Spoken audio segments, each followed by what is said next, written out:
are serious about stopping all forms of hatred, anti-Semitism, Islamophobia. And then the second one, and my tea lady, Chance to Steal.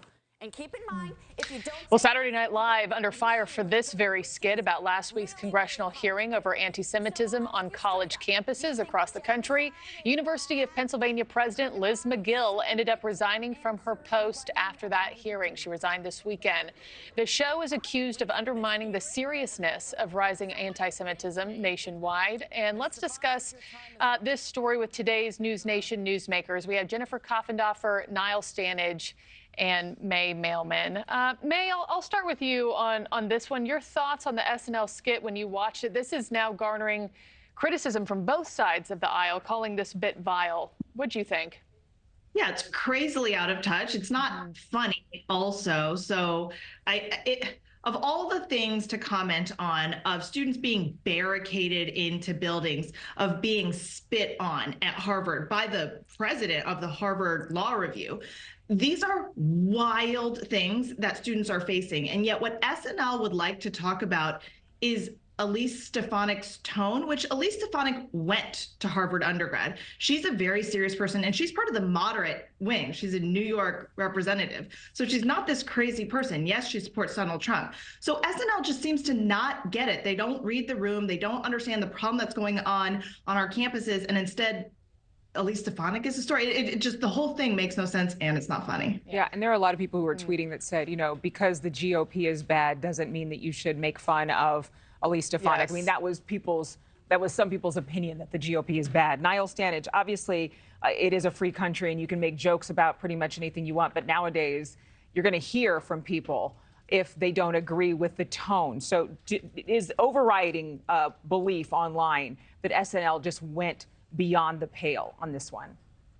Not in my opinion. I would play devil's advocate on this one to a certain degree. I didn't think the sketch was very funny, but I didn't think it was particularly outrageous either. The punchline here wasn't anti-Semitism. The punchline or the joke was supposedly that the presidents of the universities were so bad as to make Elise Stefanik look good. Now, I wasn't rolling around on my couch about it. I didn't think it was a particularly good sketch. But this idea that it's making light of anti-Semitism, it wasn't doing that. It was making light of the performance of everyone in that hearing. You thought it made Stefanik look good? I got the total opposite of that, Niall. No, not that the joke was. The joke was supposed to be that the presidents were so bad that they made her look good. In real life. That was the idea. In real life. Yes, in real life. And so they had to turn it on its head for Saturday Night Live to make it a skit. Okay. Right, exactly. Got it. Loud and clear. Jennifer, do you worry that a sketch like this just adds fuel to the fire for all the pro-Hamas demonstrators, pro-Hamas rallies that we've seen play out, not only across America, but across the world?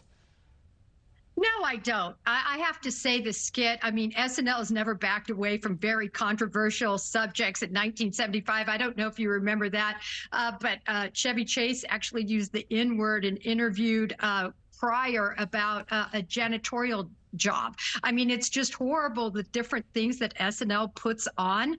But I think in this case, it really did bring to light for those people who aren't newsies, for those people that didn't watch this live, it brought to light what happened. And coming from a law enforcement background, when you see the most egregious of egregious against children, crimes against humanity, you use levity, you use parody. And I saw that juxtaposition here. This was terrible that the heads of our most esteemed institutions are really promoting, if you will, anti-Semitism, and it needs to be brought to light, even if it's in the form of a parody. Well, I was just saying. Can I just go ahead, Niall? Can I just jump in quickly to agree with Jennifer there? Comedy making people uncomfortable is no bad thing. Some of the greatest comedians in American history make people uncomfortable, and you can draw a line from Lenny Bruce to Dave Chappelle in that respect. And I don't particularly like the idea of cancelling people because they make us uneasy. Sometimes great comedy does that. I didn't think that SNL sketch was great comedy,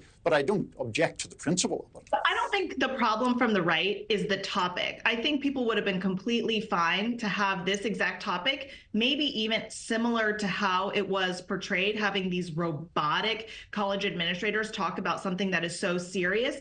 It was the way that they did it, that the thing that you really ended up taking away was that Elise Stefanik is a crazy person. And if that's what you take away from that skit, I think that SNL missed their opportunity to say the things that you all are talking about. Thank you for watching. Go to newsnationnow.com to find NewsNation on your television provider. And don't forget to click the red subscribe button below to get more of NewsNation's fact-driven, unbiased coverage.